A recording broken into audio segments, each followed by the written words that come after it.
Yeah, he texted me a couple days ago, and it was music all night long, Junior. Got to have house music all night long.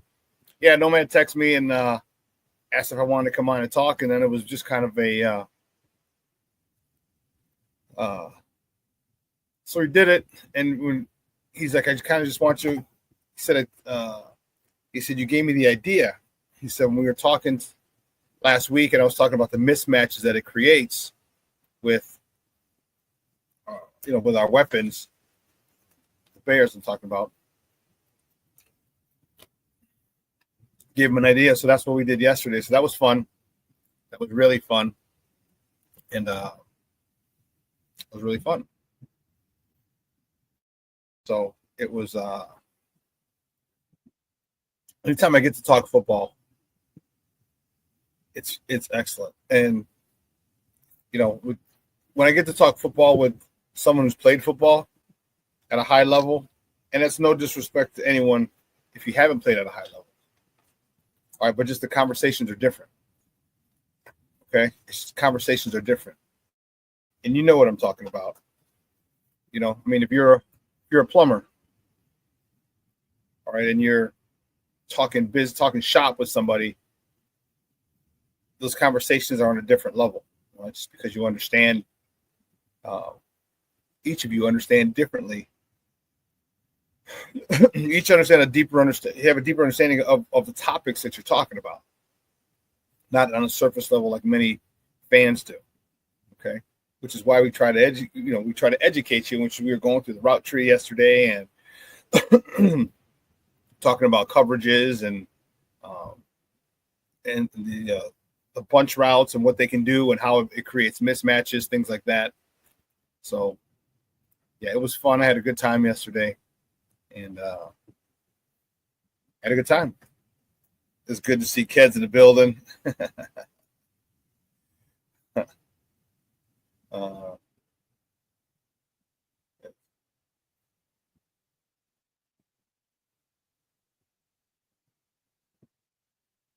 Yeah, it was good to see kids in the building.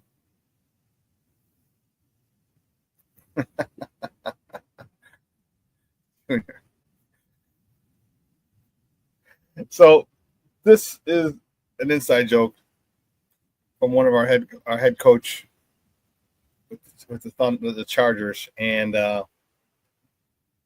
we knew players know when you got your shit together and when you don't, and we knew our coach was just kind of like airheady, and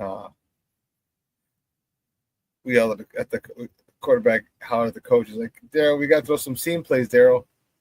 And he's like, oh, we don't have any seam plays. That was quite the interesting time 25 plus years ago, huh? 25 plus years ago. Quite the interesting time. But anyway, it was a good show last night. And we got a lot to talk today, and I can't wait I'm fired up to talk with you guys about it today. We got baseball to talk. We got basketball to talk. Got a little football to talk. Some good things happening. My White Sox, despite the crazy going on with them, there are definitely noticeable signs of improvement. Definitely. You can see the difference. And that's what I want. They're still on pace to lose like 100 and 101 games. Excuse me, that's okay. However, that can change. And I think the more that this team plays together, you're going to see them win a few more series, which is going to obviously disrupt that whole situation. It's going to disrupt that situation. I love it. All right, if we can get 63 wins. That's what I'm looking for, 63 wins.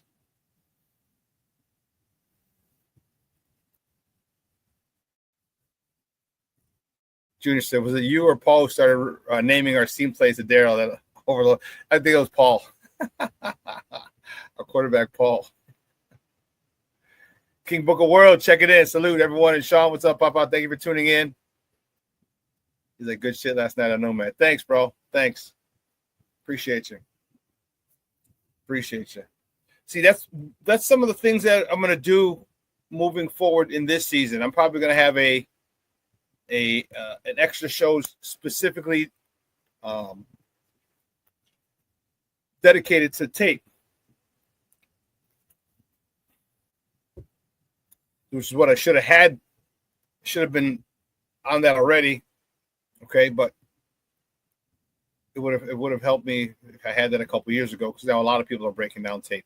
But nonetheless, we're going to add a show during the week where I'm going to break down tape, maybe 5 or 7 plays from the game, that some key plays from the game. All right, and that'll be something that's added. So good stuff. I'm looking forward to it. That was really fun, just looking at stuff like that. So I appreciate the love, King Book of World. And listen, guys, I hope you guys had a great Father's Day yesterday. But I hope you guys were celebrated. I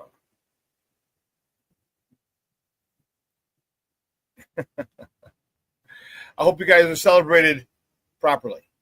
Okay, you know, I said it on Friday. I said, fathers are vital in the development of children. Okay, men, boys, and girls, and they need to be celebrated accordingly. And I know for the most part, guys, we're just like, yeah, don't worry about it. It's, you know, not a big deal, because we're providers and we're not asking for a pat on the back. But a day that's dedicated to others is when you should accept your flowers. Is when you should really take advantage of all the praise and love, and think and be recognized for all the things you do. Okay, and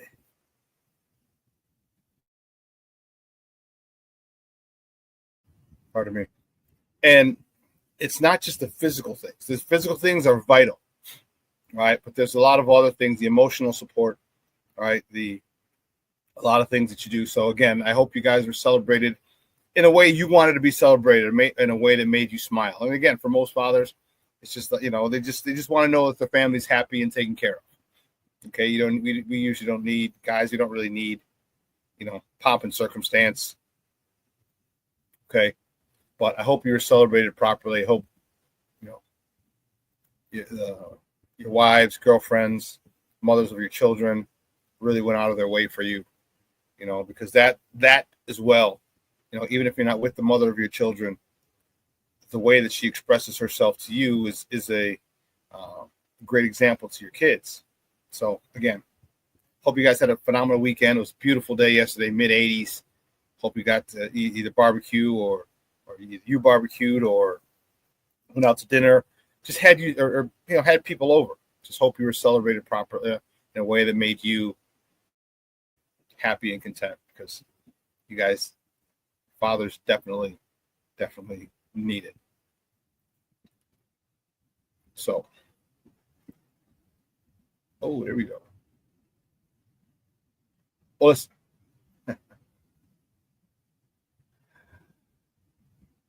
see this.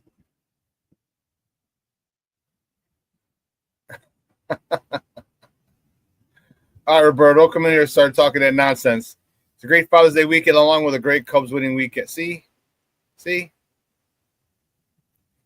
Come on here with your nonsense, with your blasphemous comments. Oh, blasphemy on here. Junior said, I saw some good fights on a Latino group on Facebook on Father's Day. Oh, boy. Can't we just get along? You know what I mean? Can't we just get along?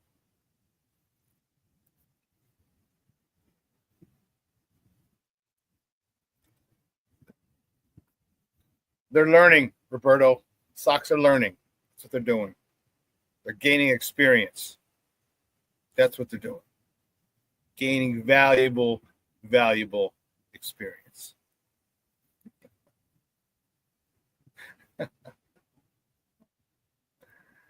All right, guys, you know how we do the first segment of every show. It's called Top of the Morning. It won't come just when you want it.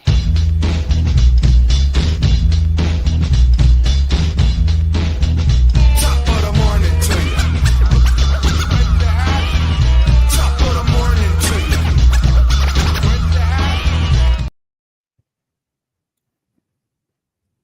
First, top of the morning topics. All right. We'll give you guys a little happiness. Cubs beat the Pittsburgh Pirates 3-2 yesterday in 10 innings. Colin Ray got the start. He got a no decision. He went 6 innings, 4 hits, 2 earned runs, 1 free pass, and 4 punch-outs. Dansby Swanson was 2 for 4 with an RBI, his 38th of the year. Ian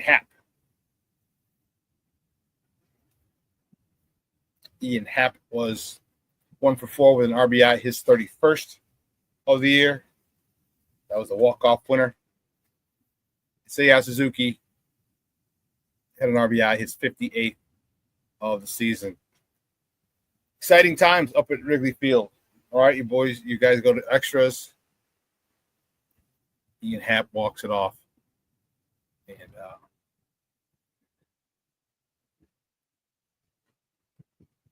the place went nutso. So the Cubs are doing well, as evidenced, and there's a lot of rumors, a lot of trade talk. You know, you guys need a pitching, so there's a lot of trade talk. And what I've heard was the Braves might be looking to get rid of Chris Sale. And as I said last week, that is something you should be first in line for if that situation arises. First in line. So we'll see how it plays out. Staying with the Cubs, the next top of the morning topic, the Cubs, they have a day off today, but they host the Brewers tomorrow night at Wrigley. First pitch is at 7:05 Central. You can catch that game on the Marquee Network or listen to it on their flagship station, 670 AM. The probables for that game on the bump for Milwaukee, Chad 8 with a 3.25 ERA. And for the Northsiders, Ben Brown is scheduled to be trotted out. He's 3-5 with a 5.71 ERA. All right, now it's the division. You're talking division. All right, this is a team that's directly behind you. Although you do have a 5.5 game lead, you still want to. The thing you want to do is you want to extend. You want to extend lead when you're playing. You want to beat your division opponents. All right, you want to come out of there at least 6.5 up on Milwaukee. If you win a series 2-1, you'll be 6.5 games over Milwaukee, in front of Milwaukee. If you win 3, you'll be 8.5. Okay, but you just want to win series at this particular point. If you not, just take the series. All right, you're 5-5 in your last 10. You won your last 2. All right, you are in a good spot. But it's a good team coming. It's a team that's in second place in your division. A team that's not, I don't think, is going anywhere. Be careful. You got new White Sox pitcher and first baseman on their team who might do a number on you. I'm kidding, of course.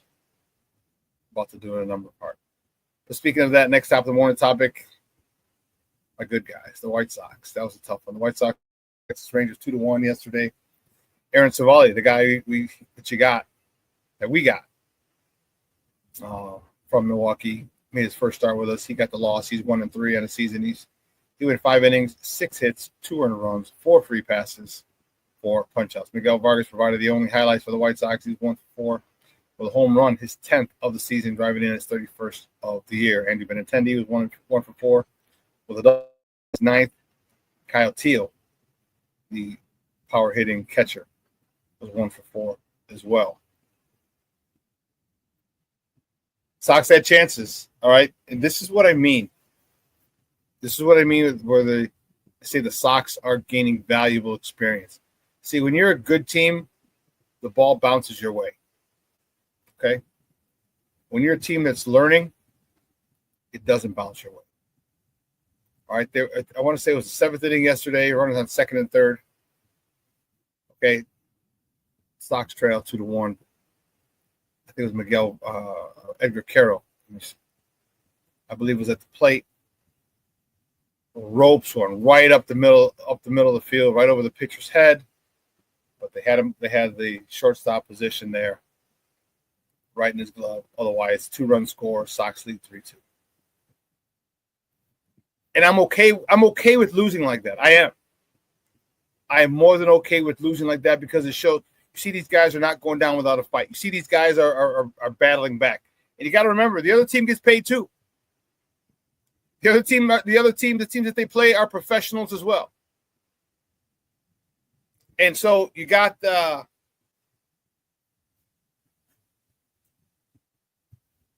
you got these guys fighting every single game.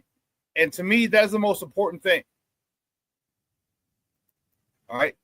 And if you notice, the Sox have been keeping the games close. They've been keeping the games very, very, very close.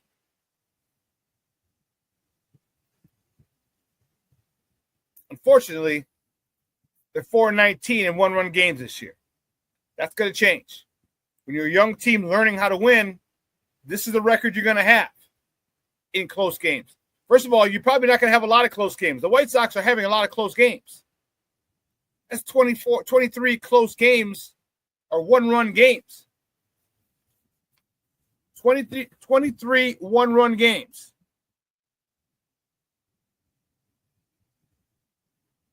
(72) 23 out of 72. So about a third of their games are one run.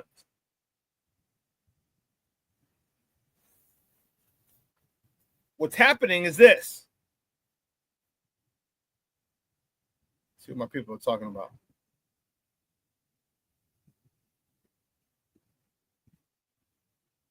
What's happening is this.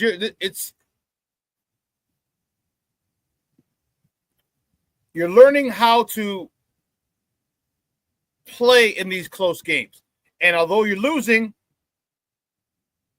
you're learning. There are going to be a lot more situations where, as the season goes on, that you're going to be in close games.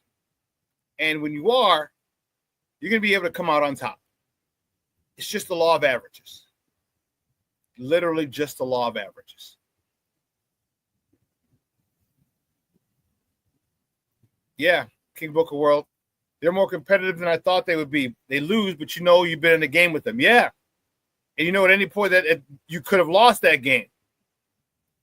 Shawn says Sox is being more competitive. Yeah, they are. They're being much more competitive, and that as a fan is all you can ask. That's all you can ask. That's all you know what I mean? That's what you want. And I'm happy to see that because these guys are buying in. These guys are fighting every single game. And I know the record doesn't show it. I know they lost 5 in a row.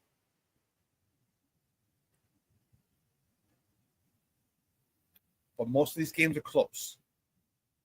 And if your team wasn't getting it or if your team didn't care, they'd be getting blown out. The pitching is good.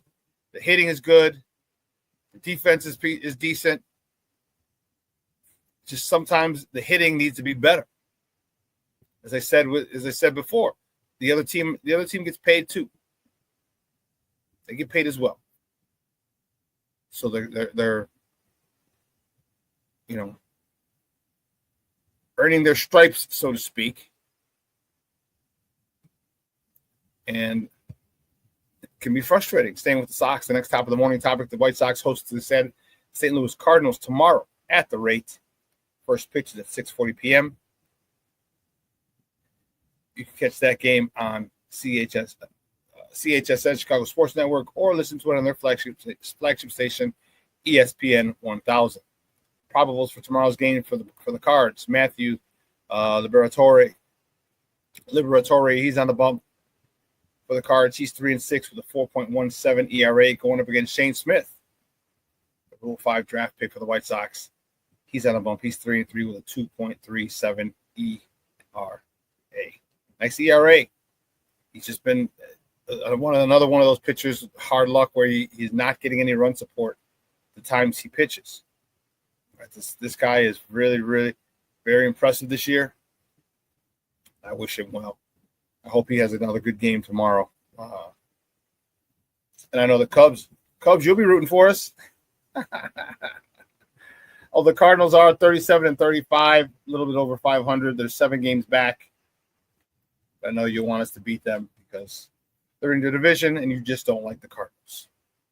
There's a lot of hatred there, and I get it. That's cool. That's cool. But listen, here's what we're going to do.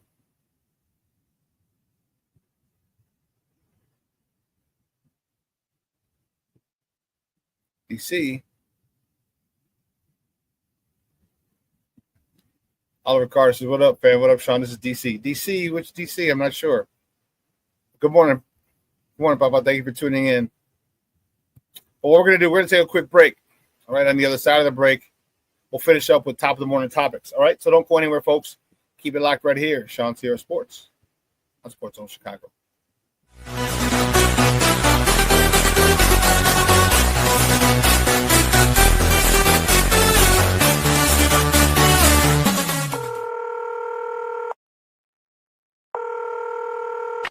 911, operator 901. Where's the emergency?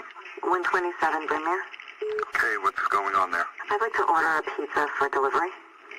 Ma'am, you've reached 911. This is an emergency line. Large with half pepperoni, half mushrooms. You know you've called 911. This is an emergency Do you line. know how long it'll be? Okay, ma'am, is everything okay over there? Do you have an emergency or not? Yes.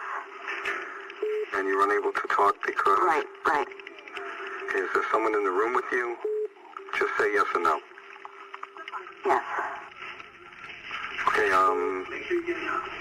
it looks like I have an officer about a mile from your location. Are there any weapons in your house? No. Can you stay on the phone with me? No. See you soon. Thank you.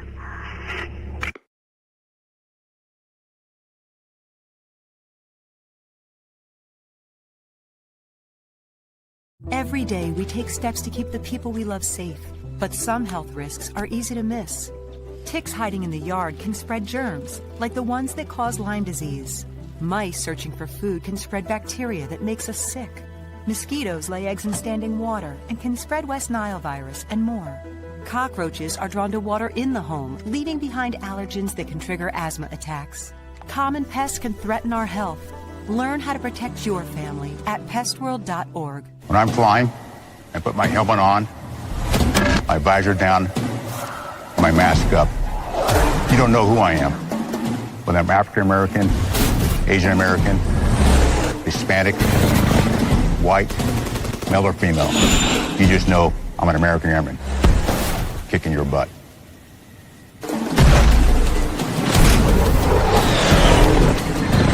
I'm General C.Q. Brown Jr. Come join us. No, I don't know though. I'm scared. I'm getting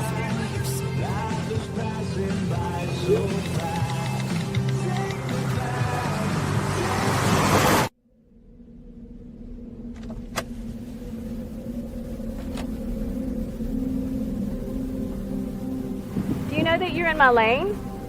No, not at all. Are you not paying attention? Are you texting? I was just checking in with my mom. I was telling her that I thought we'd be home by 6. It's okay. There's enough time.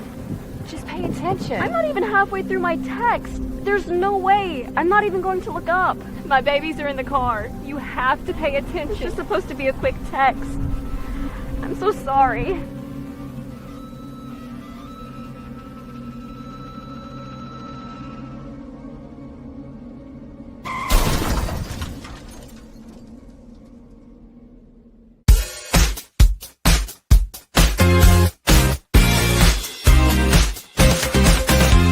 For Seiya Suzuki, and that'll score a run.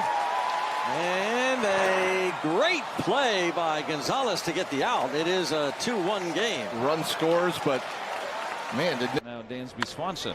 The other way, base hit, right field. Bush around third. Dansby RBI single. We're tied up. 2-2. The Cubs answer right back. Dansby gets this little slider down and away, and after the fastball away, goes with this ball. Yeah, Frazier at second. Liner, caught by Nico. He steals a hit, saves a run. And Frazier stranded at... Infield still up. Line drive, base hit, right field. Bruhan in, Cubs win. Ian Happ, your hero. Ian Happ walks it off as the Cubs beat the Pirates 3-2 in 10. Welcome back to ShawnSierraSports and Sports Zone Chicago. Those clips courtesy of the Marquee Network. Those are your Northsiders. Oh, DC. Okay, my bad, Papa. All right. It must be on your. This is Oliver Carler. Okay. All right. I get it now. My bad. I was like, what? My bad. My bad. Little crazy. Little. Pardon me. Little nonsense, Papa.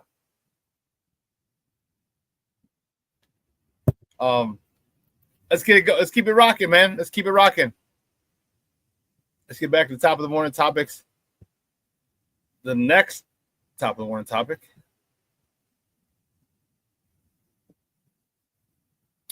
Scott.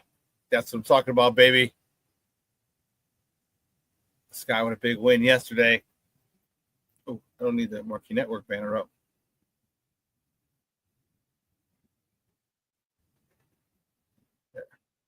Sky with a big win yesterday over the Connecticut Sun. Man, that was one heck of a game. Angel Reese. I'll tell you what, she's loving that villain role. All right. She had a triple-double yesterday, 11 points, 13 rebounds, 11 assists. Camila Cardoso, King Book of World, your girl, your future ex-wife, 10.7 rebounds. Haley Van Lith, man, she stepped up big time with a team-high 16 points and 5 rebounds. As Vandersloot went down a couple of days ago with a torn ACL last week, Haley Van Lith's time was going to increase. Well, guess what? She looked more than ready to handle that smoke. And I'll tell you what. I like it. Rick, you are a damn fool, Papa. This is morning all. Can't talk much. I'll do Mexican things. Cutting grass. You're a fool, baby. Better edge it too, baby. You got to edge it. Michelle Wallace's Angel balling yesterday. King Book of World says, Dan, she got to get them rebounds up. Yeah, she does. She does. And first of all, Angel Reese, Cornelia said, and that's Angel's game, getting the rebound, starting to break. My question is, why do you have extensions in your hair? I want me a girl with extensions in her hair, bamboo earrings, at least 2 pair, a Fendi bag, and a bad attitude. But you don't need your extensions, and your hair ain't that long. And there was a situation in there where one of the Connecticut Sun pulled her hair on a rebound, and Angel turned around livid. It was a guard, shorter girl. And one of the teammates came up, one of the bigger girls on the Sun came over to kind of step in, and Angel pushed her. Like, don't pull my hair. She had a key. Angel had a key and one later in the game with a big rebound, put it up the hoop in the harm. Man, that was great to see. And she was mean mugging folks. She was like, Angel Reese mean mugging folks. So apparently she's running with this bully type persona that they're trying to create for her. The villain thing. Okay. This is the one thing, and she did something on TikTok, if you saw, addressing the me bounds. There's no need for that. There was really no need for that. And she's like, yeah, what you doing? She's doing something with her fingers like this. And And that's the problem. Today's athletes are sensitive. She's just, just let it go.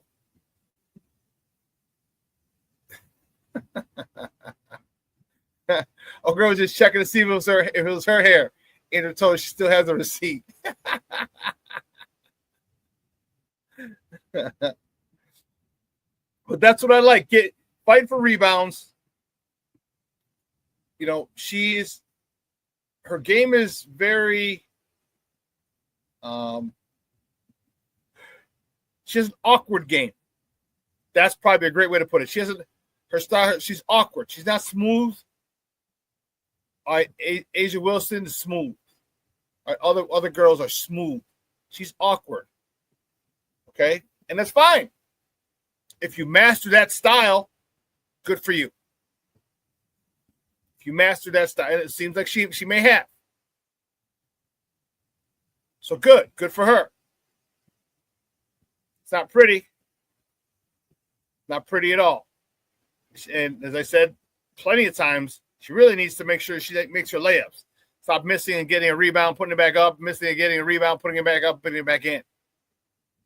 I understand the me-bounds comment, because that is funny.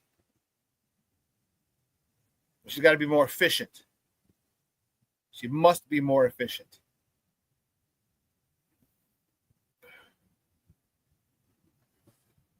Staying with the Sky tomorrow. Next top of the morning topic, the Sky hosts the DC Mystics tomorrow at Wintrust Arena. Tip-off is at 7 p.m. Central. I don't believe it's on. It's going to be on, pardon me. Let me add that.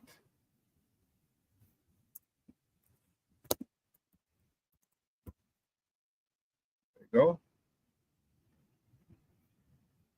Tip-off is at 7 p.m. Central. You can catch that on the U on Channel 26 here in Chicago. It's a local broadcast. Very nice. Glad to hear it. It's good. I see. It seems like the wave of enthusiasm and popularity of the WNBA is still going strong. I renewed my league pass. All right, so I paid that. League pass is up.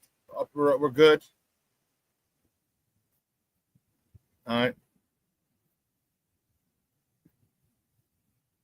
Caitlin Clark coming back the other day. If you missed it, Caitlin Clark, remember, she was out for 5 games. 1 game with Sky.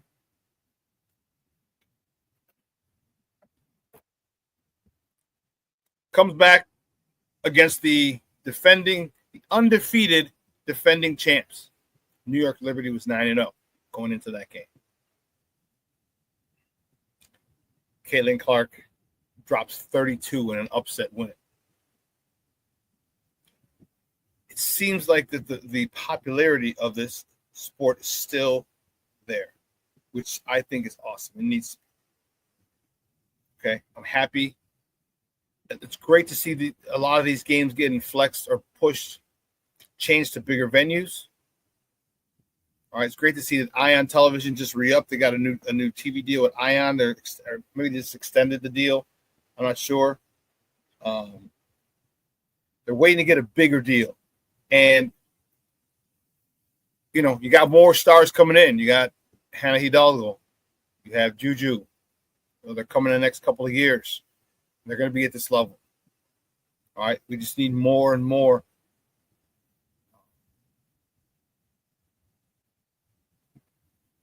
big names, and you're gonna see it because everyone has a coach. Everyone's, all the AAU tournaments and games. You get your private coaches. You're gonna have a lot more stars. Flau'jae Johnson. From LSU, she's coming out. I believe this could be her final year at LSU. You're gonna have some names, and these are the cool part about it. Like I talked about, is you've watched these girls for a minimum of 3 years in college. Okay? You've watched them for 3 years in college. So you know who they are. So when they go to a team, you can root for them, okay, because you have some familiarity with them for rooting for them for 3 years. which is the big problem with the men's game. You don't know who these young men are. They're fresh. They're freshmen. They're one and done. They're out. You don't build any bond or rapport with them. You haven't watched them struggle or succeed in the tournament, a couple of years. It's one and done with a lot of these young guys, which is why we don't know who they are. We don't know who to root for. I told you, most people, I didn't really know much about SGA, Shai Gilgeous-Alexander. I didn't know. I heard of him. I know he was like that.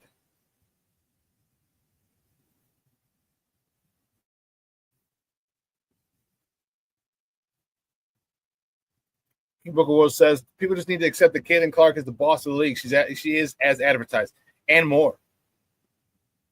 She's as advertised and more. I mean, she came up in, what do they say, in 91 game seconds? She had three 25-plus foot threes.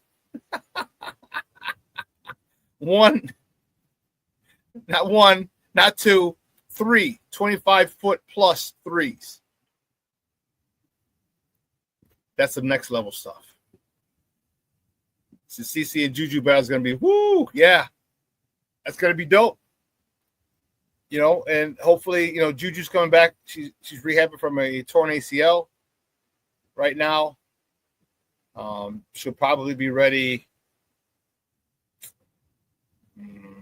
Let's see, we're in June, July, August, September, October. Maybe by Christmas or maybe the first of the year. But then the most important thing is she's going to have to deal with the mental aspect of that. She's going to be able to trust her knee. Juju says, I think when Juju comes to the league, Reese will not be as popular. I don't know. I think Angel Reese is still – you just got it for her, bro. You just don't like Angel Reese. Angel Reese is still going to be popular because she's tall. She's tall. She's pretty. She's got a lot going for her. All right. She's at the Met Gala. All right. She's got a calendar out, photo shoots. A lot of young girls look up to that player. Her popularity is not going to be decreased because Juju's there. I don't believe so. I don't believe so. We'll see. But keeping it moving, baby. Next top of the morning topic. Man, oh man, oh man. According to Mark Stein, the Bulls are in the process of extending head coach Billy Donovan. All right, and this all stems from the New York Knicks. Okay? New York Knicks are a shit show of a basketball franchise. Let me take this. Down. The New York Knicks are a shit show franchise.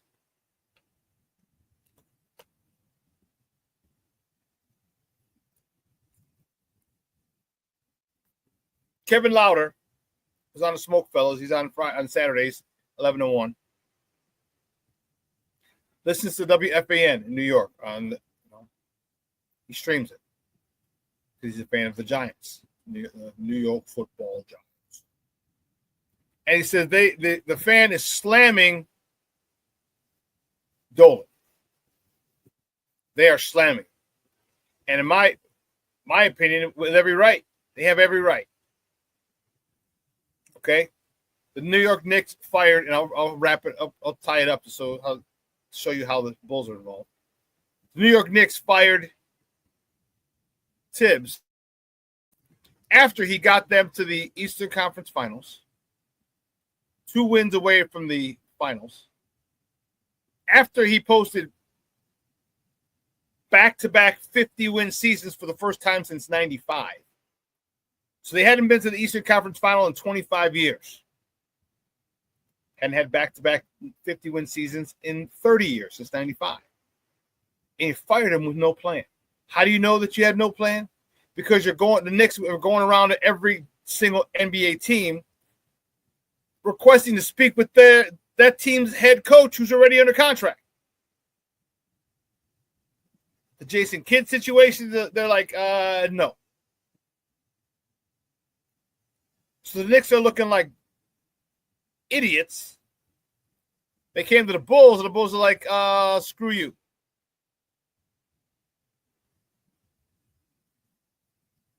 So the Bulls have decided to extend Billy Donovan. Hey, you know what? I know you're from Long Island, Strong Island. And it might be an appealing place to go coach. We like what you're doing here.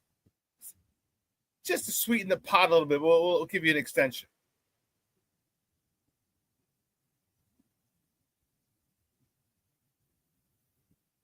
So, according to Mark Stein, the Bulls are in the process of extending him. And I like Billy Donovan. I do. I think he's a good developer of talent. I think he's a good coach.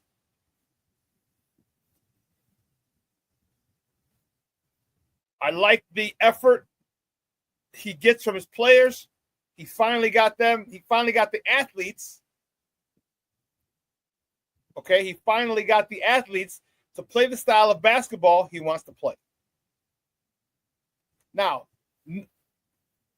I am not saying he's anywhere near being done with this roster. Not saying that at all. But he got a good influx of talent that fits the style of basketball he wants to play. He's got a good influx of talent. Josh Giddey. Obviously, he has Kobe White. All right, Julian Phillips was a big help. Zach Collins. Okay, there were quite a few players added to that roster that really fit his style. And we saw them. Believe you me, we saw them when they should have been tanking for the Cooper Flag sweepstakes. We saw them winning games.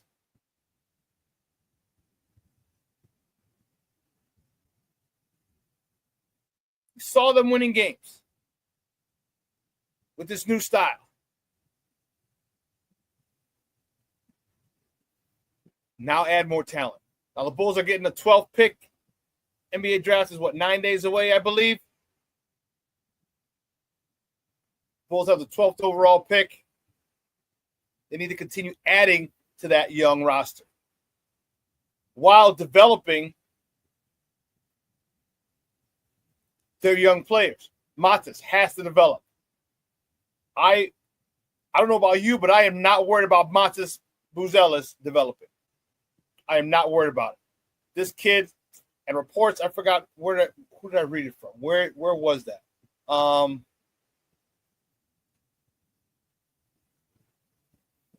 Io?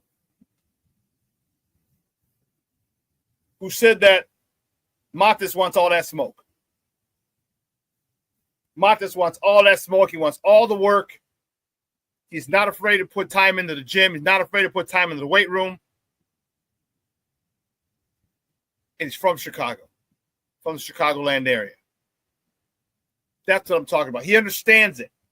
So the development of him has to continue. We've seen the development of Kobe. Love it.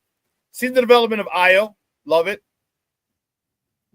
Seen the development. I know he wasn't our player drafted, but Josh Giddey got a chance to play. This offense seems to fit him beautifully, perfectly. Mr. Triple-Double. All right, you got Smith, you got Collins, you got a lot of pieces. Continue to add, continue to develop. A lot of people didn't like Billy. A lot of people in this chat don't like Billy. But the development is there for many of these players. DC says, what kind of player do you think Billy Donovan needs? First and foremost, he needs a rim protector. First and foremost. I think a very, very, very, very 1B would be another dead-eye three-point shooter, a 3-and-D guy.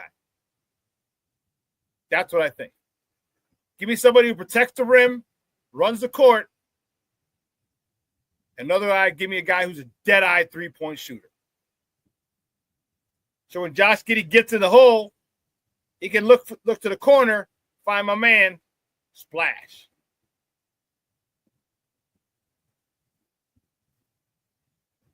We need some 3 and D guys. Give me some guys who can play defense as well. Our defense was okay at times. It needs to be better. You know, you're watching in the NBA Finals 2 great defensive teams. We need to get to that level of being a great defensive team. Rick Gonzalez, you're damn right. FGB, back to work. FGB any time of this show. I don't care. I don't care. Words of Samuel Gerard, U.S. Marshal. I don't care. FGB, baby. FGB.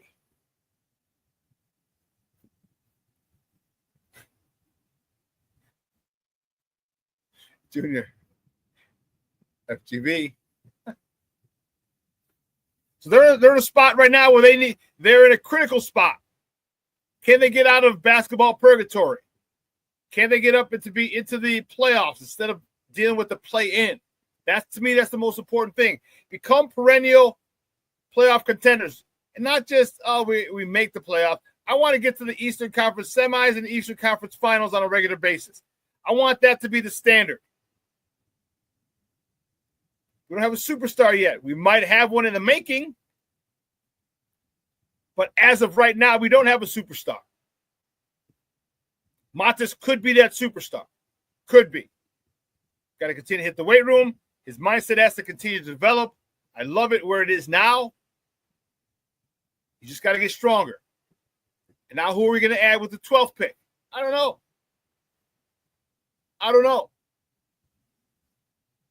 But give me a rim protector. I would love a rim protector.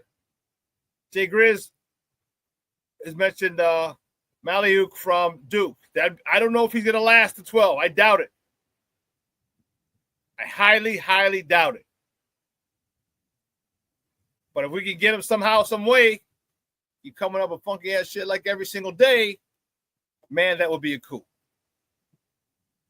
That'd be cool also, but that would be a coup if we can get him. Big young man, rim protector, shot blocker, good defensive player.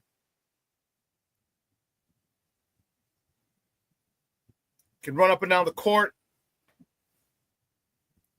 To add to this, yes, I'd love it. I'd love someone like that.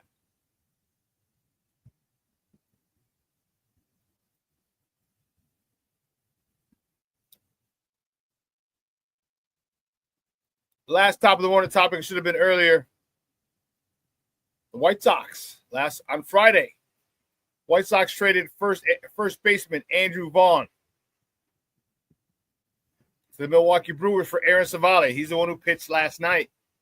Aaron Savale requested a trade from the Brewers. The White Sox have given up on their former draft pick, Andrew Vaughn. Never really developed. We've talked about him plenty of times on the show. Sox fans in here, we've talked about him plenty. Rick, Shawn. All right, we talked about how this guy just wasn't getting it done. And they finally said, hey, bump it. Let's get rid of him. And they did. So good luck to Andrew Vaughn up there in Milwaukee. You know, good luck to Aaron Savale here. They said he got the loss yesterday, but he got no help. He got 1 run. 5 innings, 6 hits, 2 earned runs. He went 5 innings, 2 earned runs. It wasn't a quality start. He needed to go 6. But nonetheless, you give me 2 earned runs in 5, I'll take it.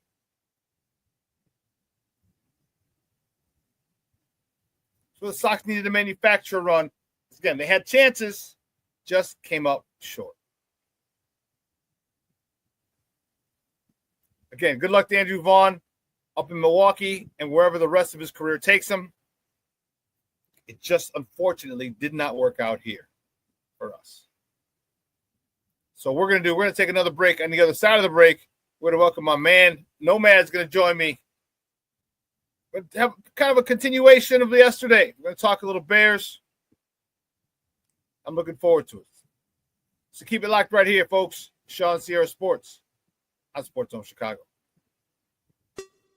Hey, it's your boy, the SuperBack, Shawn Sierra, and be sure to follow Sports Zone Chicago on all social media platforms, on Facebook, Instagram, and our Roku channel. You can find us at Sports Zone Chicago, and on Twitter, we are at Sports Zone Shy. Also, be sure to download our mobile app so you can take Sports Zone Chicago with you on the go.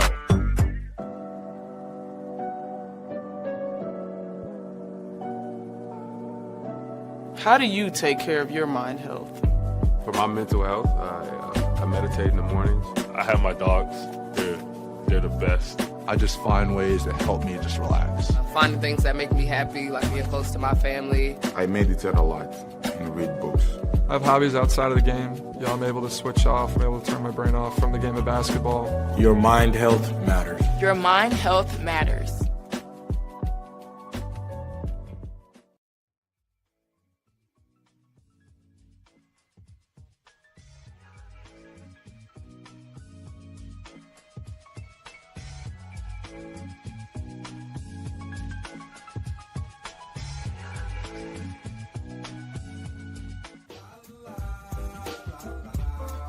It's a romance sport. What? It's a romance sport like that. Your Marine Corps' way of life is to defend the American way of life.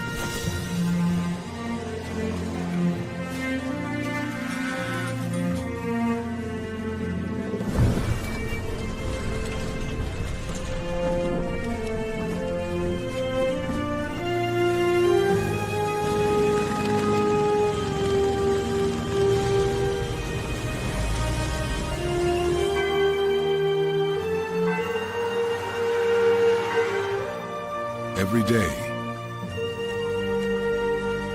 no matter where we serve,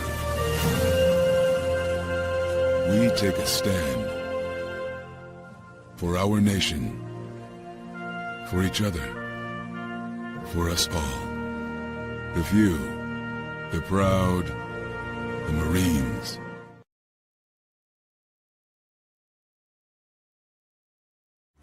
Everybody in a work zone is someone somebody. This is my mom. She works for KDOT. This is my dad. This is my mom. This is my daddy. This is my sister. This is my daddy. This is my son, Scott. He was killed while working in a highway work zone.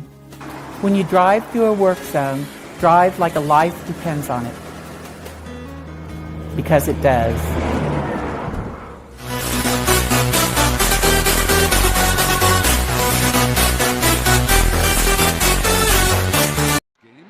Comes Wyatt Langford. Langford hits a ground ball to the shortstop Mydroff. He'll flip it to Rojas. Relay in time. Aaron likes it. We all like it. 2 outs here in the bottom of the first. Who knows that he out there. Top of the lineup, Mike Talkman with 1 out. Runner goes. Up out of the zone. The throw down to second. A stolen base for Josh Rojas. Josh got a great jump right here. Now the White Sox got the tying run. The White Sox offense. Oh, yeah. And launches this one deep to left field. Back it goes. A home run. Great effort by Langford as he tried to go over the wall, but he couldn't get it. And right on cue, Vargas goes deep for number 10. Oh, my. Langford got up, got a glove on it, or it just barely went over the tip of his glove. Either way, 2-1. Welcome back to Shawn Sierra Sports on Sports Zone Chicago. Those are courtesy of Chicago Sports Network. That were the good guys with another tough lesson. Another tough lesson for the good guys in yesterday's game. Down, is it the ballpark in Arlington? I don't know. I don't even know. But anyway, another tough loss for the boys. That was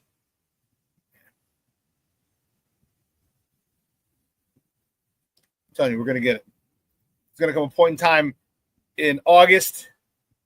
In July and August, you're going to see a couple of people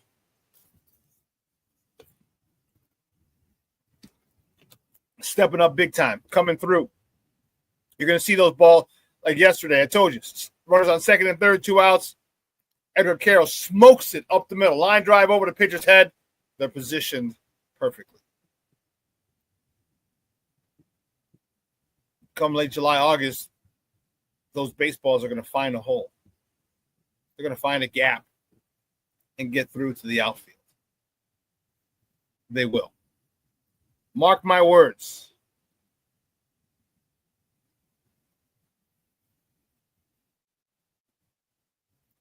Yeah, Michelle Wall is another major bust. He's talking about the Andrew Vaughn situation. Yeah. Remember, he was one of the guys that, Chris Getz was in charge of developing. So I don't know. I'll have to – let me see. I'll do it right now just because I'm crazy about it. Who's the White Sox director of player development? Here we go. Paul Janish. He is the new director. Chicago have announced their player development staff and assignment for the 2025 season under Paul Janish, director of player development. He's in his second year overseeing the organization's minor league operations and player development system. Okay. Whatever this guy's doing, there seems to be some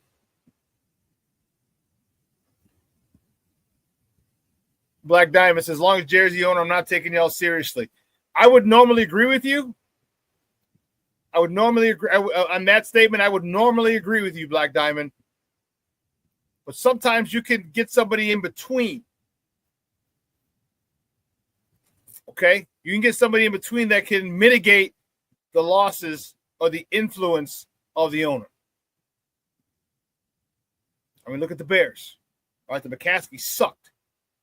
They don't know how to draft. I mean, they don't know how to run an organization. They just run it. Okay?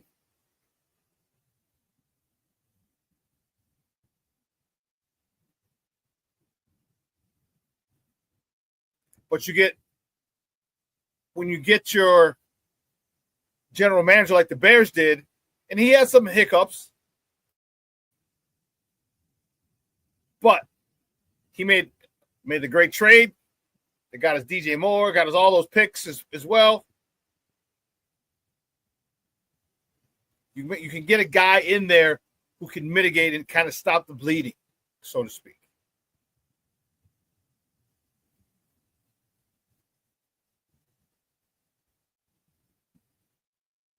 So, but anyway, my guess today, man,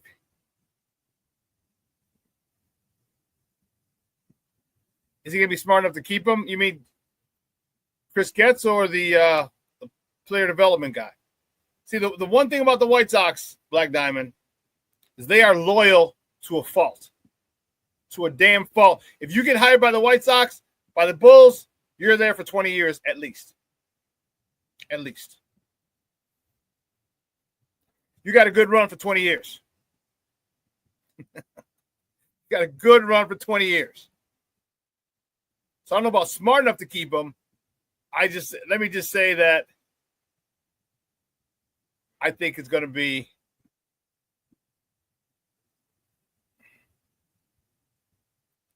I don't want to say dumb enough to keep him because that's disrespect. I think that's just his MO. That's just his MO. And yeah. That's his MO. So, like I said, I don't know if it's I don't want to well, whoever he is, I'm telling you, I'm liking what he's doing with these young guys. Here's the one thing that I see that's really, really got me excited. No Diddy.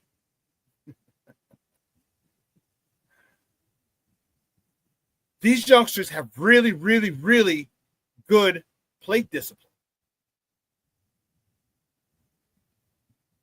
All right. They have really, really good plate discipline. And that's uncommon. And we're talking power hitters like Teal, even Quero.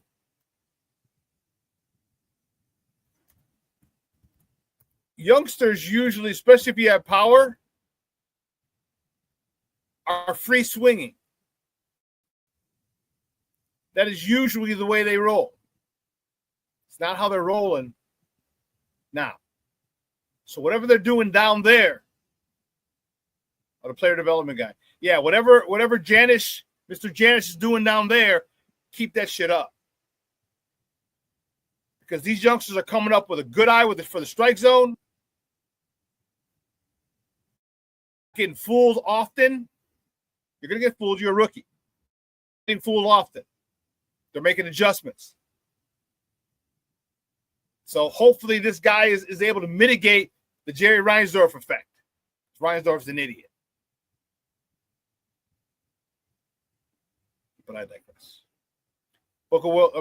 Black Diamond, don't get me fired up, bro. Don't get me fired up, Papa.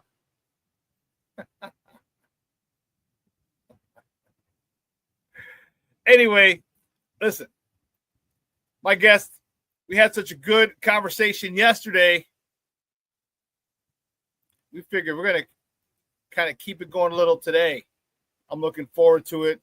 There's a lot to talk, and there's a lot of to chew. A lot of meat on the bone. All right. And when it comes to our Bears, all right, I love our Bears. You know I do. You know me in football, man. Jeez. Love me some football. Hold on. And again, anytime I get to talk it with a person who can talk it from a high level, I'm excited. So we're going to talk to my man. He's the host of Nomad at Night. Bring him in. My man, Nomad. Nomad, what's up, Papa? How are you? Thanks for coming on this morning. Yo, Sports Zoners. What's up? Good morning to everybody, man. Glad to be here, Shawn. Glad to have you. Man, we had such a good conversation last night. A couple of people mentioned it in the chat, and I felt it was a great conversation. It was great football talk. It was was it fun to, and I was telling my people, I'm like, it's fun when you get to talk people who understand football at a higher level. And I said, because when you're at work, when you talk to people who understand, your job and whatever things that you do at a higher level, you can talk. The conversation is just different. And I said, and yesterday was one of those days where it was just great football talk, and that was awesome. It was. Michonne's like, yo, Nomad, King Book of World, checking in again. He's like, Nomad and his BI. What up, everybody, man? What up? Good morning, man. I'm I got to get up and start doing this more, man, because I realized at some point in my life and stop running away from it. I don't know. I don't think it's insomnia. I found out I'm way more creative at night for whatever reason. Something turns on in me, and where that benefits us is you can get creative with show plans, show designs, and what we're doing right now, trying to get this website up and rolling. When Kids gets done with that, is the creative concepts, there's some fresh custom designs that I've been making in the middle of the night when everybody's asleep. They're gonna be so dope when people see them stuff with t-shirts, sweatshirts, hoodies, all that kind of stuff. Some of these custom designs, because the Bears merchandise is so damn expensive. I feel like, okay, I can put some stuff on the board and some affordable stuff for people that's Bears related, but doesn't have, their logo. You can't put their logo on the stuff, right. But they'll know what it is when they see it. But it's some dope stuff, man. But that's what happens to me in the middle of the night. I get super duper creative, and ain't no need in me trying to put that fire out. Just let it be. But it's fun to get up in the morning sometimes, especially when I can talk to somebody like you that know that ball like I do. It's fun to do that, man. We had a good time doing that last night, and we could have went on for a couple of hours. Man, who are you telling? Tell you, man, it's fun. And that's the thing is that, you know, you get, and that's the cool part is like people who aren't, who haven't played football, they're thirsty for it. They're thirsty for this type of deep insight because they don't know, you know, and that's something, and you got to applaud fans who want to learn more so they can look at the game different. So you and I look at the game differently. Like people who play the game, we look at it completely different than fans. Oh, yeah.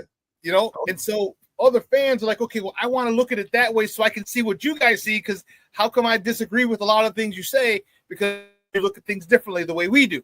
So you look at it at the surface level, we look at it at the substance. We look at it, you know, from the inside out is how we look at it. Oh, yeah. And other people don't know how to do it. So when we give them insight like yesterday, and that's why yesterday was, man, that was good stuff. And, you know, it's good to educate them because, one, it builds the rapport between, you know, us and our people. But again, it also educates them so they become smarter fans. So they're not just, you know, because believe me, we have enough, you know, meathead fans like, oh, fire him because he sucks. Oh, why? Yeah. He sucks because he sucks. Okay, buddy. Yeah, you gotta. So what I know, and I know that you know, is we have one thing I can tell you for sure is the people that support both of these channels, between mine and yours. I know there's some really nuanced football people in that chat, but I know they're in a certain place, but there's a spectrum of them that don't really understand football to a certain level. They watch the game and they're just fans of the game. And what I try to do my best to, it's almost like, you know, this is basically football one-on-one. You don't want to go to the 401 level with everybody because they don't see it that way because that's just the way it is. And so when you break it down in a way that we did it last night, it simplifies it so that, okay, when you hear people talking about, okay, you got to learn a route tree, or we're going to be running condensed bunch formations and stuff. A lot of players are going to come out of that. They want to see illustrations of what that looks like. And then when we break it down like we did last night about some of the things you can do out of that and how they can mix and set things up, man, I think people appreciate that. I really do. Yeah, they do. Like I said, they're thirsty for knowledge. Anything it's cool is anything to make them smarter fans is what they look for. And I think we did a great job last night of doing that. And I can guarantee you a lot of our fans, you know, got smarter last night and have something different to look for. Now you have an idea of what to look for. You know what I mean? So instead of just saying, well, he can't read defenses, like, yeah, you can't just say that, like, because that's the whole thing. And especially like when I'm at a bar or, you know, I'm talking to people like, well, he couldn't read defenses. I'm like, well, first of all, can you read defenses? Can you read defense to know that he can't read defenses? You know what I mean? Like, if I can read, I have to know how to read to see if someone else knows how to read. So you can't tell me what coverage they're in. You know what I mean? So it's interesting, and that usually shuts them up. What coverage were they in? Yeah. Exactly. Shut up. And you know what, Shawn? It's like when you're thinking, even when you're watching the All 22, I watch the All 22 stuff all the time. We did a little bit of that last night. And even when you're looking at it, all you're doing, the best you can do is the best educated assumption you can give, because you don't know exactly where Caleb's supposed to be looking, where his eyes are supposed to be, how he's supposed to be going through his progressions. You're just assuming based on the construct of the play, all right, this is probably his progression is this. Probably, yeah. And that's the best thing you can do, because you're not in the huddle with him. You don't know what they're telling him. Yep. So, I mean, you don't know how he's perceiving what, and we talked about the disguises. Cover 2 looking like cover 3, cover 1, cover 3 looking like cover 1, cover 1 looking like cover 2, you know what I mean? Things like that. That has to be deciphered, as soon as the ball snapped. And, once people are able to kind of see it, it helps them not to be so, oh, he can't read defenses. He should have thrown it here. Why did he throw it to wide open receiver? Because he was fooled. Like, well, he sucks. Well, no, guess what? The other team, they get paid millions of dollars too. And, speaking of that, Shawn, I've been watching a bunch of Dennis Allen film. I mean, since we got him, I've been watching his stuff from at least 3 to 4 years back. And the way that guy, he loves that cover one. He loves matchup. Yep. And, you know, how he morphs that cover one at the last second post snap into a cover three, depending on who he has on the field. He'll do that to you to death. You know, he'll be the last thing that quarterback's going to see is a one. He receives the ball and they start morphing. People start dropping back in the zones. Man, he does that well, man. So he's one of those ones that can, no matter how well you read the defense, he can trick bag you in a minute. So let's kind of go through some of the stuff we went through yesterday for my people who weren't on the show yesterday. It was cool. We talked about one of the most important things is a route tree. What receivers have to run. You know, and here's a very generic, all right, a very, very basic NFL route tree. Okay. One's a flat, two's a slant, three's a comeback, four's a curl. And curls and comebacks are pretty much the same thing, except which direction you go. When it's a comeback, it's coming back toward the sideline. Curls, you're usually curling in toward the middle of the field. That's pretty much the basic difference between a comeback and a curl. And also, comebacks sometimes, or many times, are a little deeper than a curl. A little deeper. Curls could be 12 to 15, all right? Generally speaking, some have it at 8, and sometimes you curl to the sticks. And when you say curl to the sticks, it means you go past the first down marker and you come back. So when you come back after you've gotten the first down. So and then a dig and an out route are the same thing, except depending on where you're running. If you're on the right, an in would be going in. If you're running an out route, you're going to be going out. So a lot of these patterns are mirrored, just on depending on what side of the formation you're on and what they ask you to do. And then obviously a go route, you guys know, the Randy Moss, put your hand up and go. It's, and that's even a little more nuanced. That's nuanced because what that is, you got to get off the line of scrimmage. And this is where you get to watch people. So when you watch like a DJ Moore is great in man-to-man because he's able to get off the line of scrimmage. Justin Jefferson, great in man-to-man because he's able to get off the line of scrimmage. Your ability to get off the line of scrimmage is key. So if you run a lot of, like Randy Moss, man, people were just scared of that joker. Keep it in a buck. He didn't even have great release. He did not. Those releases was sorry, but when he saw open field and he saw man-to-man coverage, goodbye, man, because he'll stretch out on you, man, and no matter how, he's just a different animal, man. He's just all total. I'm looking at that 7 route when you had that route tree up there, man. I need to go probably need to go sign up to get a pill or something, man, because I be getting some bad flashbacks whenever I see that route out there, man. That is man, Lord knows if you stuck in a 2-minute offense, you're trying to play in a 2-minute offense, and you get a back-to-back 7 route ran on you from the other side of the field, and you're in a hurry up, man. It's not like they can sub people in, sub people out, man. You can try, hurt and get somebody on the field, man, but you suck and win so bad. That 7 route will take you completely all the way across the field. And it's a dead sprint. If you don't get a jam on them and try to kind of break up the timing a little bit, you're still going to be running, but holy crap, man, you got to be in like gazelle type shape, man, to cover that. And especially in a 2-minute offense, man, trying to cover that is tough. Real tough. Yeah, you'll be in trail position and that sucks. And if you're fortunate enough to catch a defense in a cover 2, man, that you could put a safety because you'll probably send someone up the seam and to hold that safety. And now the safety is screwed because the soft spot between a cover 2 is behind the cornerback and in front of the safety. And so if you send a guy at the safety, straight at the safety, all right, he sees him, and he also sees the guy running at him, and he's probably going to run that 7 route. So now he's stuck. Do I go to the 7 route or I get the guy coming at me? You can put him, and that's the main thing. The most important thing you want to do as an offensive coordinator is put someone in conflict. Make him make a decision. And as some of my offensive coordinators that I played with or coached with, they're like, whatever he does is wrong. You read him. Whatever he does is wrong. And as a DB, as a former defensive coordinator, I would say kind of stay in, you got – first of all, you're deeper than their deepest man, period. All right, and it doesn't matter because otherwise you know who the hell that ball's going to. But you're going to kind of have to feather it back there and kind of stay in the middle of those two, because once you make a move, that's when that quarterback makes the throw, if he's got time. Oh, yeah. If he's got time. So you want a real hot take right now? This is going to shock the pants and everybody in the chat when I say this. I know who has the best release on the team, the most fluid, and really, very, very mature.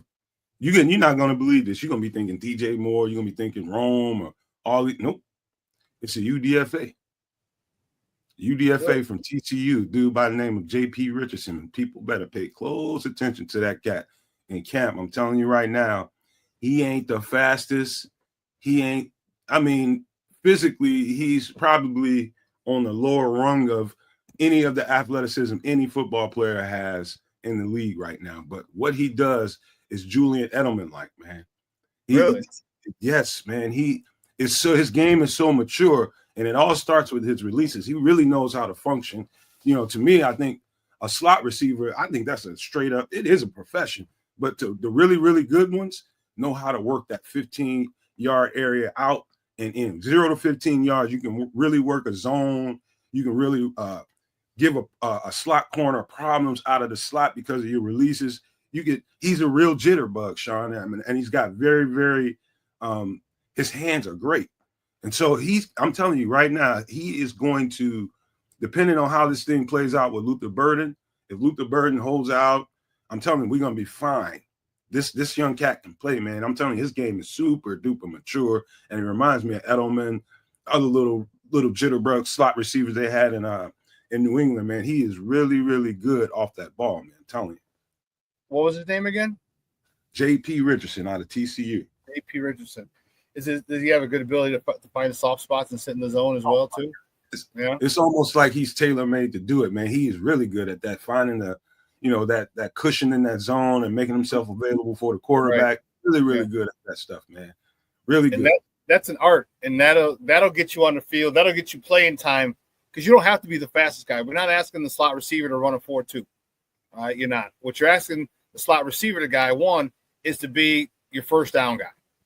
All right? If you can be my first down guy and I go to you, basically like an out like a tight end. But if you have other skills like I'm on Ross A. Brown, that's even better. It's buttermilk icing on the cake.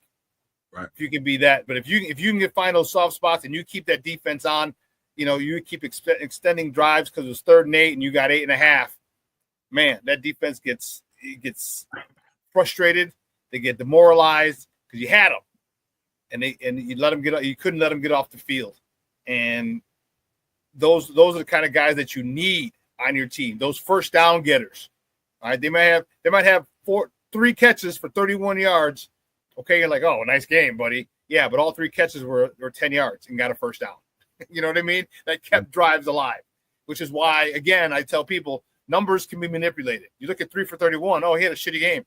No, what if all 3 of those catches were 10 yards on the final drive of the series of the game to win the game? You know what I mean? So this is why we really love educating our fans, because you look at the game differently. You know what? And people ask this all the time. What's up with Tyler Scott? No, man. What's happening with Tyler Scott? I think what we just got through describing might be part of the issue. I can't see, I think Tyler Scott, I think they wanted him because of that straight line speed that he has. He can take the cap off of a defense, but in order to be a really to be productive in any NFL offense as a slot receiver, you need to be a little bit more developed than Tyler Scott is. If you notice, they went crazy in this offseason with bringing in. They knew that the slot position was a position of need. They went crazy. They got Olamide Zaccheaus. They got Devin Duvernay. And now they got this guy. And right away, they got Luther Burden in the 2nd round, another slot receiver. And then they top on top of that in the UDFA market and get J.P. Richardson. So they was concerned. And to be honest with you, they have every right to be until Tyler Scott develops in that short area and becomes a potent weapon in that short area. Man, he might get moved off the team because of he just lacks the development that he needs to be a really productive slot receiver. Yeah, and I was concerned about him as well. I mean, he should be concerned. He should hope that Luther Burden, holds out so he can get some time in training camp because he's got. I think it's an uphill battle for him because of what you said. The signed free agents this offseason and Luther Burden, because he doesn't have that. He's got that straightaway speed, but he doesn't have that lateral movement, that shake ability that Luther Burden has. Luther Burden has the shake ability, and he's got speed. I don't think he's got Tyler Scott's speed, but I still think he's got some really, really good speed. And that, along with your shake ability, is going to be a heck of a combo. Hell, he led I told you that I mentioned last night. He led the NCAA in yak last year. Yeah, all right, so you get a guy who knows how to run after the catch, man, that is priceless. And Tyler Scott's going to have to. He's going to have a tough battle ahead of him. Going to have a tough battle ahead of him. You know what, Shawn? When I was looking at Luther Burden, I had been looking at him pretty much all off season. I mean, before we got him, I've been looking at him, and I'm saying to myself in my head, I'm like, what is he like? He keeps catching the ball, and he's doing a lot of jitterbugging before he gets upfield. One of the things I know, and I saw Steve Smith, he breaks down receivers probably better than I've seen most ex-NFL receivers do it. He does a really good job, and he wasn't as nice to Luther Burden as I'm about to be. But, he's got to get that ball, make one move, and get upfield, man. All that jitterbug and the shaking in college, you can do a little bit of that. The defenses are much more fast in the NFL. He's got to get that thing, make one move, put his foot in the ground, and get on upfield to stop all that jitterbug. And I just don't want to see him doing that. Next thing you know, he's getting ankle tackled or getting hit from the side and all that's going to happen to him fast. So he's got to learn that real quick. Oh, he's going to learn it because once a guy like Aaron Donald or Ray Lewis or one of those guys comes flying in from the inside in pursuit and you're jitterbugging, you're this, and all of a sudden you say, okay, now I'm going to go inside. Wham! Ear hole. I need to reintroduce myself. Ear hole like an MFer, boy. Yeah. And we've all of us who have played sports, ear holes, offensively or defensively, we've been ear holes, and that is man. Can you remember the feeling from the last time I remember my head was dinging so bad. I got we called it in high school. I remember that's the last time it happened to me. A zero route when I'm the Z receiver. I take a step forward, then step back into the backfield for a screen pass. Basically, is all it was. Blocking is set up. They're coming down the field trying to seal off the left side so I can get up the field. Man, I took one cut. I just took one false move instead of doing exactly what I'm telling Luther Burden not to do. That's what I did. I jitterbugged a little bit too much and tried to cut it on the inside to try to break the defense. Man, I got plugged so hard in my head, man. My stuff was dinging. Man, I don't even remember that whole second half, man. I got smoked. I remember we were playing, we were up at Hanson, and I don't remember the name of the team. And I actually ran into the guy about 3 years later. It was funny at one of my bars on the south side at Guides. It was a goal line play. And usually we were good, just a straight lead. We had a good fullback, we had a good offensive line. And I was getting the ball, and the D tackle threw my offensive lineman. He took a jab step out, kind of Reggie White clubbed him. All right. And I didn't see him because initially he went out. So I'm like, I got a nice clear path we were like on the 5-yard line inside the 5. This dude was about maybe 5'10", 5'11", maybe 300 pounds. You know the big trunk legs you talk about that we want Braxton Jones to have? Yeah. Yeah. He had that. He had a big ass. He exploded. No, did he? Man, he came and he ear-holed me. Boom. My head was ringing. Dude, I got up. I walked into their huddle. I walked into the end zone where they were huddling. And then I realized, like, oh, shit, it's all the other team's colors. And I just kind of stood up a little, turned around, and walked back, and I was like, run something else. Give me a second. You don't remember nobody saying, man, get your ass out of here. Yeah. I was like, give me a second, man. I'm like, I can't carry the ball this play. So, yeah, I hear that. One of the other things we talked about was this formation right here. We talked about the condensed bunch. So if you look at this, and Nomad just put names up there. I mean, it could be Romadunze in there instead of Komet, okay? Or Komet could be where Loveland's at. All right, Burden could be switched. He just put names up there. But this formation is a really, really, really nice one. I like it. I like it a lot because there's so many different things you can do. All right, if you look at Loveland's on the line, and in this case, Burden and Kmet are behind him in the backfield. One of the things you can do is you can put that safety who's up on by the 20, you put him in conflict big time. All right, you could have Loveland push it, run at the safety, kind of with an inside stem. By inside stem, I mean go at his inside shoulder. Now, Burden can trail him. Burden can trail him and also take it inside and actually get inside of Burden. Of Loveland. So now it looks like Loveland's going up the seam and Burden's going up the middle between the hash marks. And then Burden runs that corner route looking like he's going inside the hash. That's going to, as they split, that safety is stuck. And then if you look, there's a DB number 28, is it? He's right around the 10-yard line. Yeah. What you do with him is you occupy him with Kmet.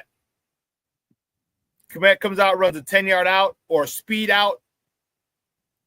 Okay, you run right at that guy, so he's occupied. And now you put the safety who's up by the 20 or the 21, 22-yard line. You put him in conflict because now you have Loveland who's going straight, who ends up going inside, and you have Burden who trails him, who's going outside toward the corner. That's one way. You got DJ Moore at the bottom of the screen. Okay.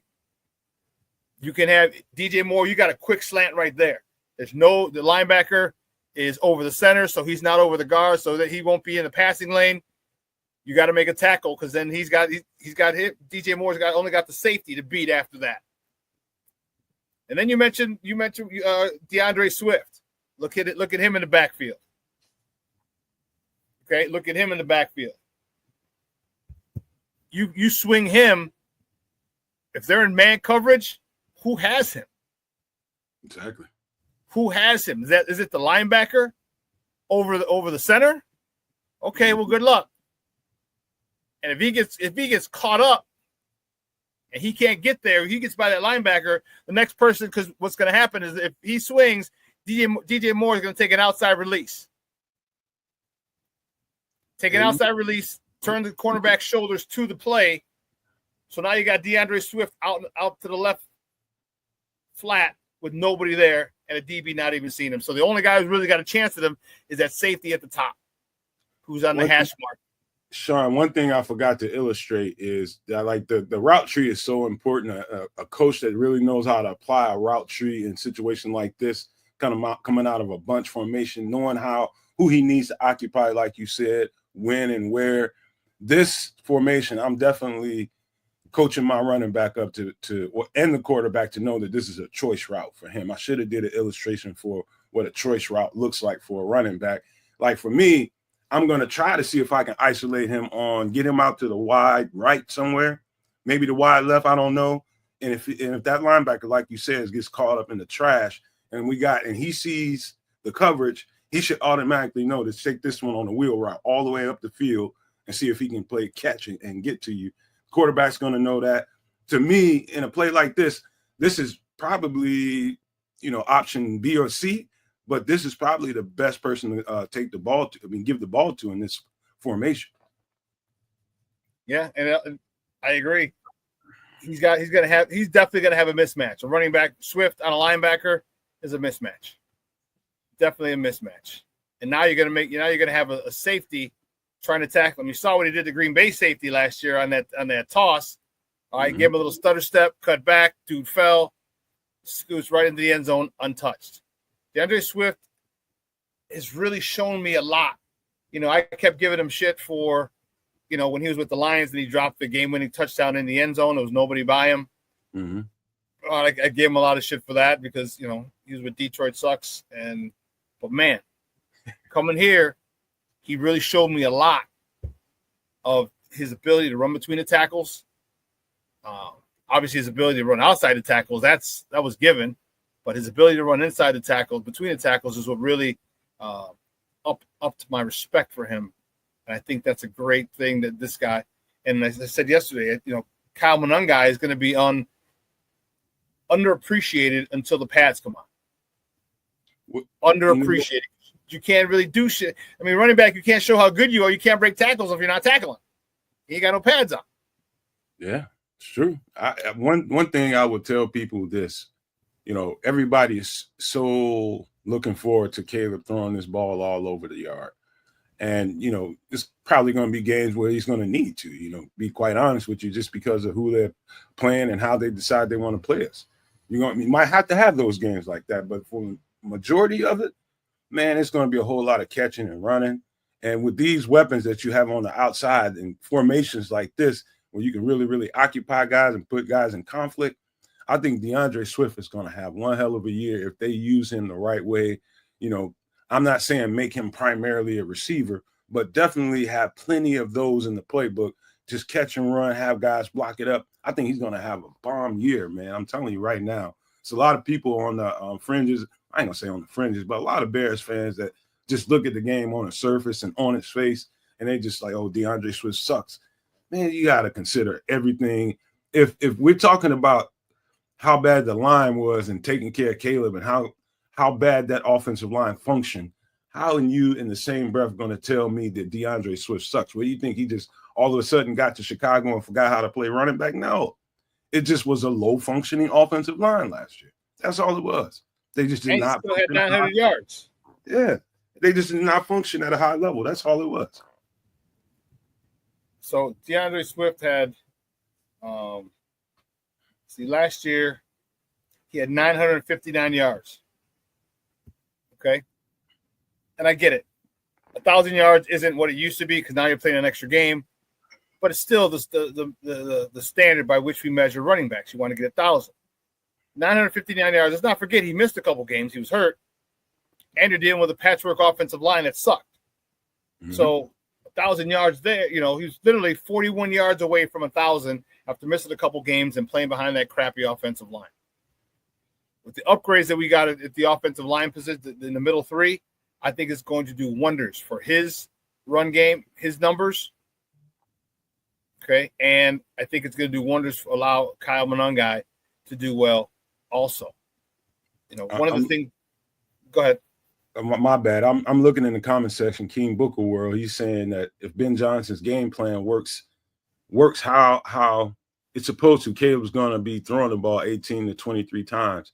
And to be honest with you, that's a good way to put it because and add on top of that, King, is I think if you're going to up the percentage of his throws, number one, because I think he's going to be working a lot of short game, especially early in the season as he's getting the grasp on this offense.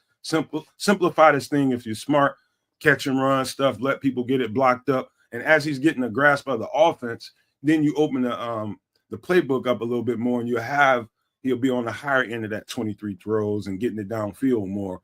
But it's going to be high percentage throws, catching and running. And that's a good – if he's only throwing the ball 20 times, 25 times, that's a good game plan. That means that you're doing your job in handing that ball off and getting that guy in open space and letting him run the ball. That's what that means. That's exactly. And this is where we educate you, because if you look at – I'm looking at this right now.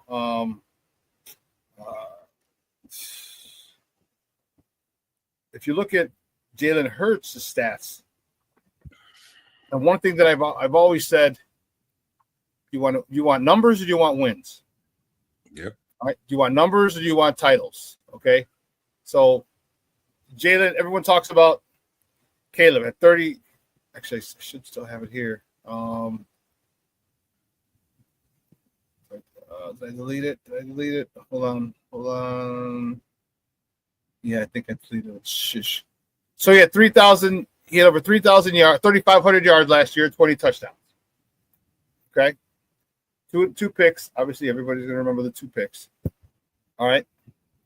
And they're talking about this. Jalen Hurts had 2,900 yards, 2,900 yards passing, 18 touchdowns and 5 picks.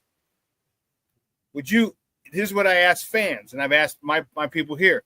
Would you want a career like this for Caleb?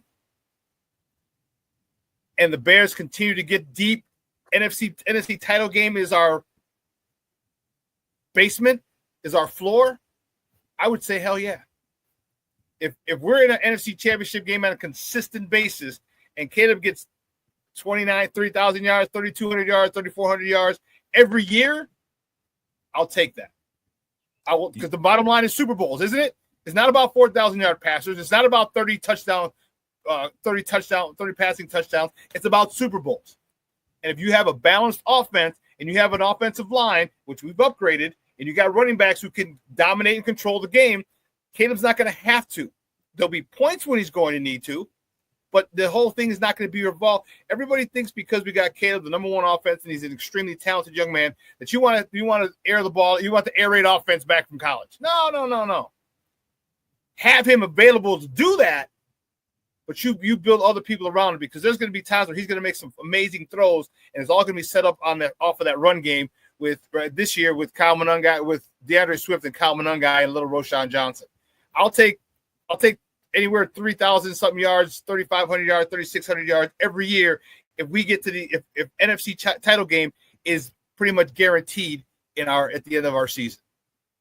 You know what, Shawn? Game plan and schematics are so nuanced. And I mean, you're talking about, if you want to put it in a very frank way of saying, every single football game, I'm talking about game 1 to game 17, they're like mini Super Bowls that you have to plan for. You got a different game plan for every last one of them.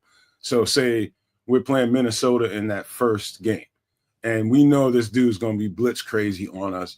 How do you design this thing to, for the people that want to see Caleb throw for those 400, 450-yard games? Do you want to see Caleb Williams standing back there in the pocket with this blitz crazy dude on the other side of the ball trying to take your head off? No, you're going to play. You're going to design this thing and script this thing in a way that not only protects the quarterback, but advantageous plays to get people the ball in short spaces and run and really take advantage of their aggressiveness, right? And so you, from week to week, you might have a defense that calls it like that, to a guy, a little bit more conservative. You might play Flus the next week and, put him in shotgun and let him go to work. It doesn't matter how you get it. Just get it. You know what I mean? I'm not concerned about stats. I don't worry about them. I don't worry about them during the game, nor do I worry about it after the game. It's a nice, thing to know if Caleb threw for 400 yards in that game, but I'm not concerned. I'm just looking at the W or the L column. That's it. Let's see. So DC's like, look at Jared Goff's passing stats for the 21 and 22 season. 22 season is the first season. Ben Johnson was the offensive coordinator. Look at the jump. I hear you, but if you look at but he led the most powerful, potent offense in the NFL. But what were they? They weren't we didn't think of them as passing. It was a run game it was David Montgomery and Jahmyr Gibbs that really helped him. Now, Saquon Barkley had 2,000 yards last year. I get it. Okay? If we can get 1,800 yards between our two running backs, DeAndre Swift, you get 1,000. You get 1,000 this year. Okay? 1,100, whatever. Kyle Monungai gets 500, 600, whatever. And Roshan Johnson gets another couple hundred. Maybe just some short yards. All that together, that'll give us 2,000 yards. And again, DC, I get that everyone wants to see him throw the ball. I don't give a rat's ass if he throws for 4,000 yards. I give a rat's ass if we have a lot more wins than we did last year. And that's the bottom. Go ahead, Shawn. Michonne says it right here. Goes, agree. The losing mentality will go away. We're not going to worry about, and Rick says it too. He goes, if we get the wins, yes. And that's the most important thing, if we win. And you're right. There's going to be games where Caleb's going to have to go off. There's going to be. All right. And he's not going to throw. He's going to throw for 28, 35 times a game. That's not going to be the norm, though. So don't get used to it. Don't expect it. Right. Everyone gets so caught up on, well, we don't have a 4,000-yard passer. Yeah, it's embarrassing, but that's not. If you're winning Super Bowls, it doesn't. If the NFC title game is our floor, we're a consistent participant in the NFC title game. Guess what? That is the gateway to the Super Bowl. That means we are there and we are in a good spot. Win or lose, we're in a good spot that we're up in the upper echelon of teams to get to the Super Bowl. And at that point, I don't care what the stats are. Without, I will say this to every sports owner listening to the show. that this is the key. And this is simple. And it's been said many, many times, but I'm going to put some icing on this. Without a healthy, very healthy run game, Jared Goff would be pedestrian as a quarterback, trying to pick apart a defense and throwing the ball all over the yard. Those plays, those advantageous plays that they got downfield, whatever he was throwing was predicated off of a healthy run game. That's what we have to establish right away. We got to have a very healthy run game, and Caleb's got to master that play fake and take advantage of these, that whole thing about his changing the footwork. That's concerning because people think that's just not an issue. That's an issue. You got to get used to that muscle memory changing. You've been with your right foot forward for the last 15 years. It ain't just gonna click and happen overnight. No, you got to put the reps in and rep that out of your muscle memory. But in order for us to do any of the stuff that the fans want us to do and have Caleb be the quarterback that he wants to be, they have to establish a healthy run game for any of this to work at all.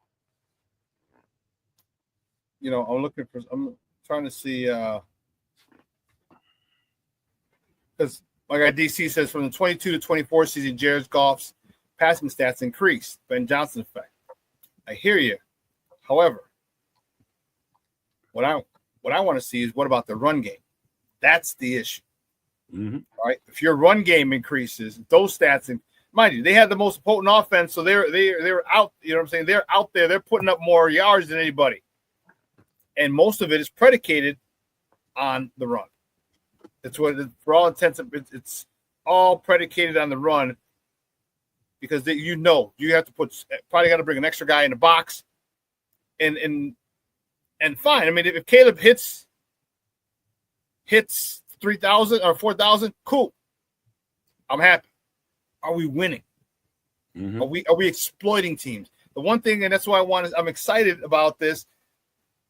I forgot who I had on, and I don't know if it was Ken Davis, but we were talking about the relationship.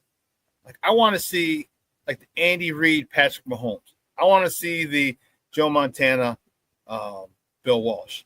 I want to see the Aaron Rodgers,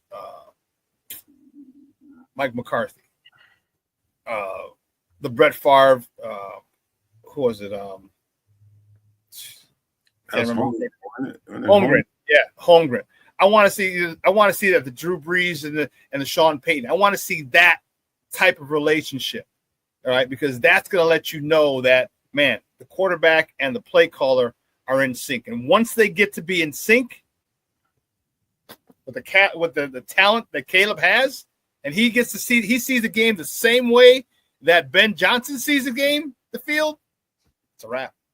You know what? Oliver Carter, shout out to Oliver Carter in the chat, man. He was with us last night on the show. That jump in numbers that you're talking about, I'd be interested to know. And I might be able to go to 22, might be able to get some 22, 2022, all 22. And find out, I bet you I'd be willing to bet any amount of money. A large chunk of that jump that he made, those numbers probably came from quick area, short area throws, catch and running. That's ideal for when the first time you get your hands on a quarterback, he's getting adjusted to your game plan and your scheme and all the calls. You want to call high percentage stuff so he gets the ball out of his hands quick while he's learning it. That's why I think, in my mind, that's why I think they're going to go with Caleb Williams. He's going to be, because you listen to him say, we're going to cater to Caleb's strengths. And the first thing you notice about Caleb Williams, outside of the wild throws that he does off schedule, is how fast his release is, how fast he can get the ball out of his hand in a short area, how accurate he is with that. Yes, you want to take advantage of that, right? So it all plays into just what I was saying. I think they're going to work that 15 yards and in. That area is going to be lethal for us. It's going to be a lot of catching and running.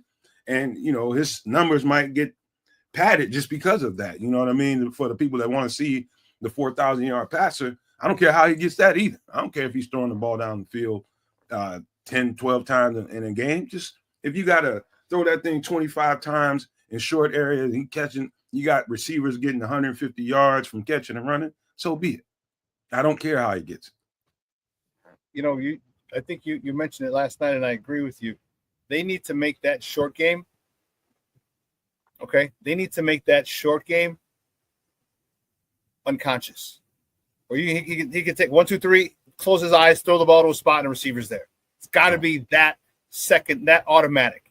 You remember Jim Durham? Hey, Michael Jordan stuck on automatic. All right, he'd get to a spot, pull up, shoot it. You talked about muscle memory.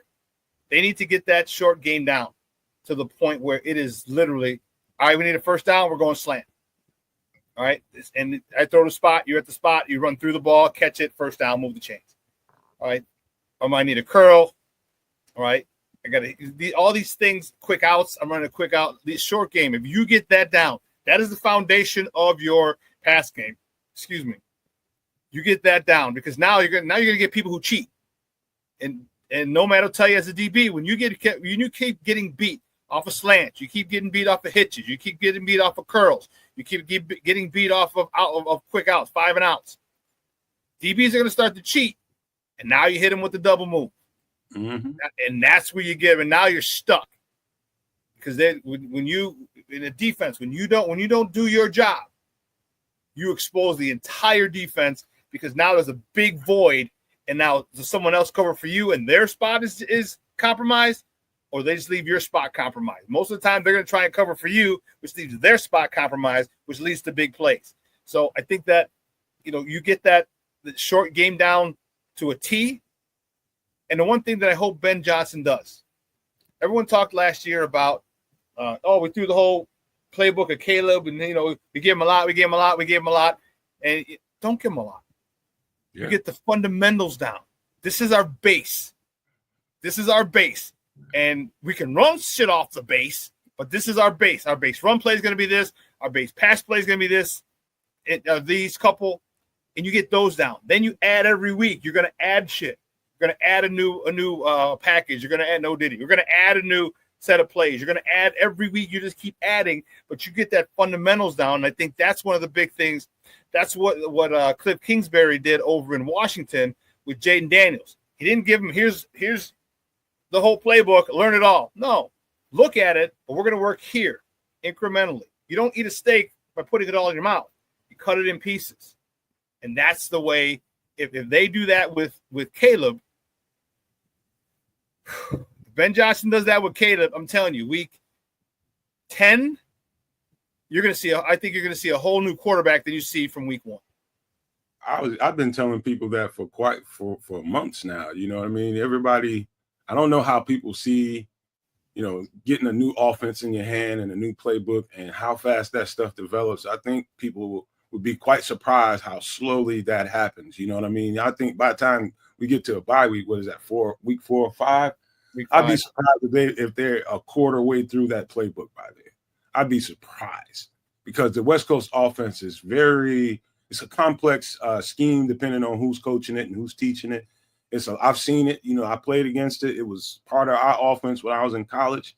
It's a dynamic offense, and depending on how it's being taught, the learning curve could be kind of wide. You know what I mean? It could be, but like you said, man, it's not about trying to press them and put all of this stuff in. Nah, that's not the best thing to do. You just give it to him in parts, and as you see him starting to take steps with it, then you start adding. You start adding more and more and more. Another thing I wanted to say before we get out of here, Shawn, I mentioned this on the show a couple of times, but you will get this when I say this. Shawn, you know how this goes. And you're in a camp. Let's just say we're in Rams camp, and we're the defensive coordinator, right? That defense is going to get some really, really, really good looks from that offense, and they're going to be ready come week 1. You know why? Because they're playing against Matthew Stafford in camp, and Matthew Stafford knows that offense blind. You know what I mean? They're going to get some great looks in this camp versus what we're going to have to deal with in the Bears camp with Caleb Williams only being in the second year, another new offense. It's going to be a lot of herky-jerky, a lot of hiccups, a lot of stopping. Get back on the line of scrimmage, this play is over. They're not going to be getting the best looks that they can be in camp. So I expect the defense, it's going to take a game or two for them to really shake the cobwebs off when they're going to play legit offenses that's been doing that for a while. Totally different here in this camp. There's going to be a lot of start. They're going to get bored at times when this comes. Ben Johnson's going to be blowing that whistle so much. Get back on the line, get back in the hell. Let's do this again.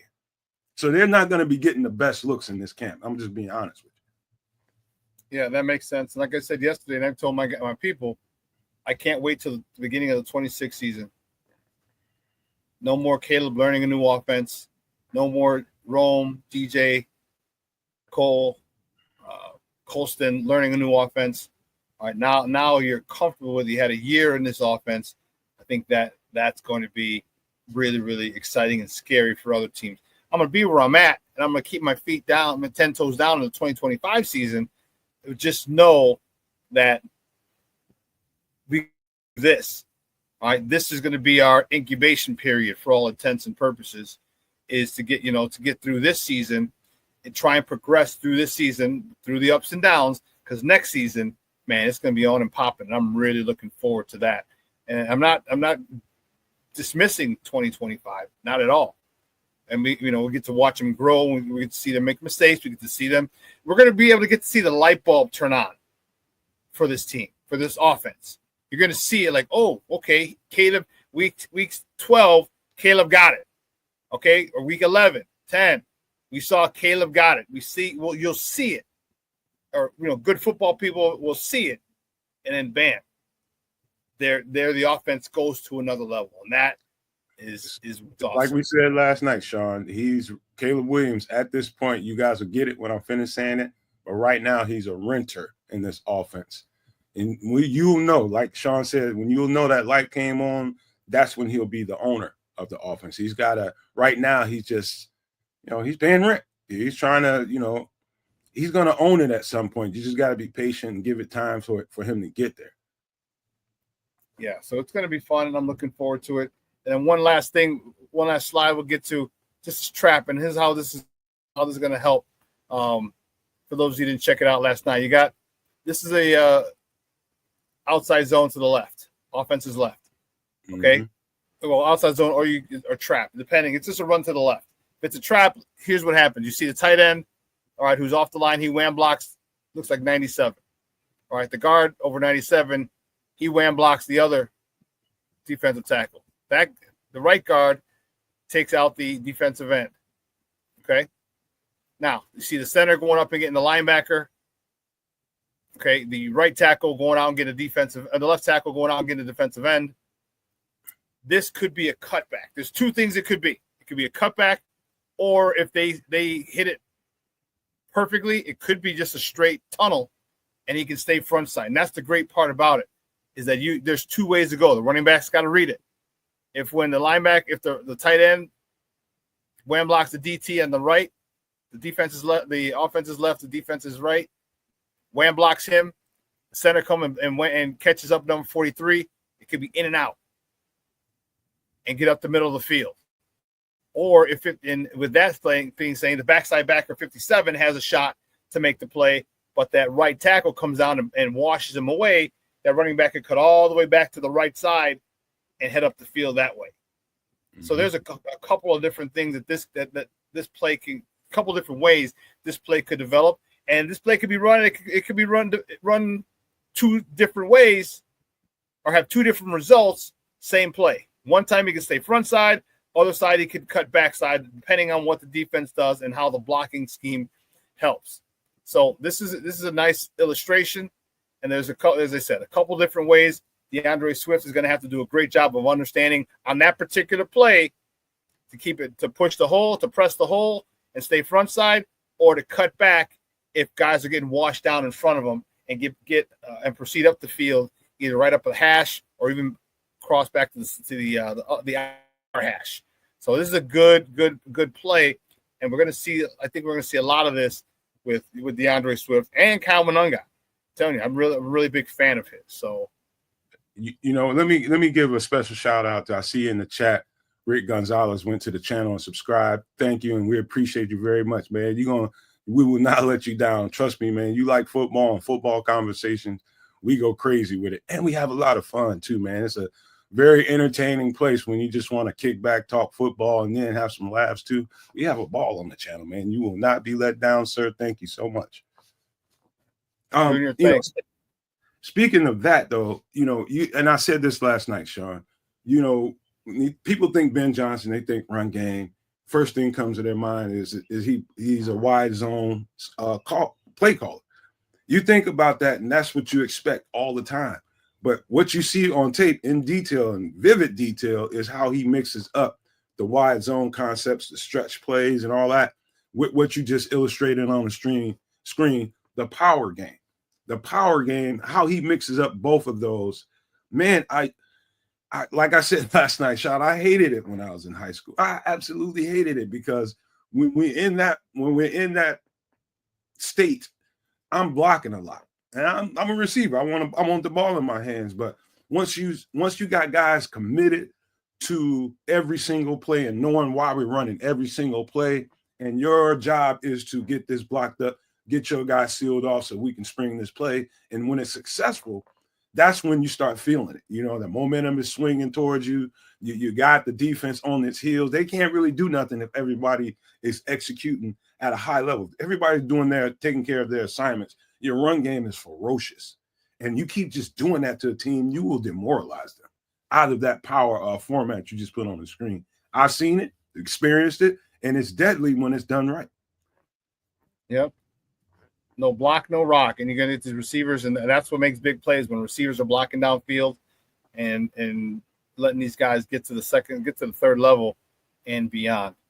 Listen, Nomad, great stuff, Papa. I got to run. Do me a favor, let everybody know where they can find you and your work online.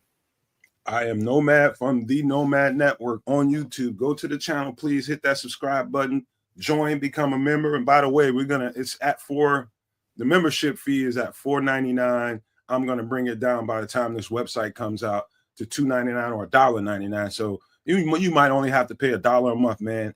I'm making it so that everybody can afford, any subscribers that we have on the channel can afford them, $1 a month. I'm not counting nobody's pocket. Everybody needs their money, but we're trying to make it as affordable as we can get it. And also, becoming a member of the channel, you will see the benefits right away once that website comes out with the discounted merchandise, the custom designs that you're going to like. You'll have discounts for all of that stuff, man. So be looking forward to that. And we will be live Wednesday at 8 p.m. Central for some extra sauce. And we're going to get right on back into the weeds with this football stuff. And we're going to have fun, man. You know how we get down over there, Shawn. Hopefully we can get you more on the show on a regular basis and get back to some of the stuff that we were doing, because when a flow is happening, man, natural flow happens whenever we're on the show. It's happening right now as we're doing this right now. Same thing happens on the other channel, man. I think we need to take care of that, man. Feed that a little bit more and do a whole bunch more content together, man. I'm ready to do it. This is the off season, and I'm trying to decompress a little bit, spend a little time with the lady. But to be honest with you, I know it's go time coming real soon, and it's going to happen sooner than we think. Yeah, I agree. Good stuff. Again, what happened, the reason is because you and I both know football at a high level. So it's, we're able to kind of feed off of each other because we know exactly what it is we're saying when we see things on the field, so on tape. So, yeah. Yep. Hey, man. Anytime you got time, all you got to do is, text me. And we having a conversation dead ass live on the show, and you're like, man, I want to talk about. I see what they're talking about. Just hit me up. You get the invite, jump on in. We can do the show, man. So just be in communication, man. We'll make stuff pop. Bet, man. I appreciate it. Hey, thanks a lot, Papa. I appreciate it, man. We'll definitely be in touch. All right, man. Hey, take care. All the No Maniacs in the chat, and Rick Gonzalez, thank you. And all the sports zoners, love you all, man. See you guys soon. All right, boss. All right. Guys, that was Nomad from the Nomad Network talking Bears football with your boy. Listen, we're going to take we got to run. All right, I want to say one thing. Listen, let your loved ones know you love them, because tomorrow is promised to no one. Remember that. It's going to be a beautiful week this week. Make sure that you get out there, make some plans, lunch, dinner, breakfast, brunch, happy hour. Doesn't matter. All right. Make sure you spend time, make time for the people that you care about. Okay. Have a phenomenal week. All right. Today at 12:15, you got Second City Sports. Lakina and Sid are going to join you. All right. I'm going to replay this at 6. But everyone here at Sports Zone Chicago, guys, I'm your boy, the SuperBack, Shawn Sierra. You guys have a phenomenal, phenomenal day. Your boy is out.